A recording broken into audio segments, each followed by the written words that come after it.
The colors of the Infinity Gems in the comic book seem to have changed to magically match the colors in the Marvel Cinematic Universe. I'm sure that's just a huge coincidence. I'm in love with a hero.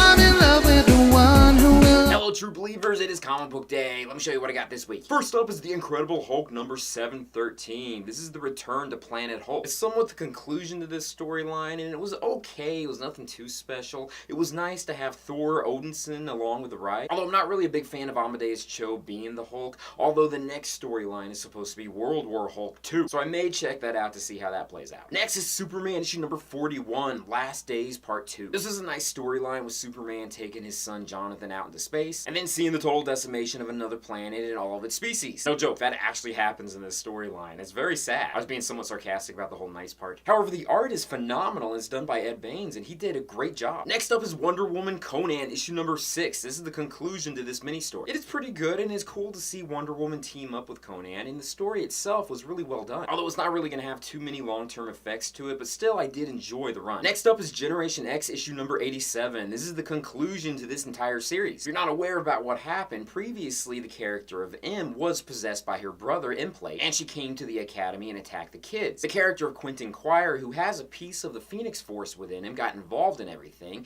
and he sacrificed his portion of the Phoenix Force to go to Jubilee. For the past couple of years, Jubilee has been a vampire, but with the Phoenix Force being used, she was turned back into a mutant. So it was kind of cool to see Jubilee back into the mix of everything, and this does have a happy ending to the series. Astonishing X-Men issue number 8. Proteus is back in play. I've always been kind of fascinated with Proteus's character, being that he can warp reality and he also has psionic powers. He's not quite as crazy in this storyline, or at least he's not giving the appearance that he's as crazy as he usually is. So this does look like it's turning out to be a good story. X-Men Gold issue number 22. It's pretty much the X-Men versus Mesmero and his new Brotherhood. And the Brotherhood get their asses handed to them. That in itself made this issue totally worth it. The Mighty Thor issue number 704. The death of Jane Foster is very close. They've been hinting at this like since the very beginning when she first picked up Mjolnir, and I think there's only about 2 more issues left. And this one, she finally is getting to the big fight with the character known as Man-God, which this character is beating the crap out of Odin and Odinson. But we all knew that Jane Foster was going to get involved in some way or another, so the next issue is definitely going to be a huge one. Finally, the last issue I read this week was Infinity Countdown Prime issue number 1. Man, Marvel is really milking the whole Infinity aspect to everything they possibly can. We have a new Infinity War kind of sort of event taking place. Only this time around, the Infinity Stones are owned by different characters in the Marvel Universe. Like, for instance, Wolverine has one of them. This issue is bringing in the major characters who are going to be a part of the story, which is obviously going to involve Adam Warlock and Thanos, but Ultron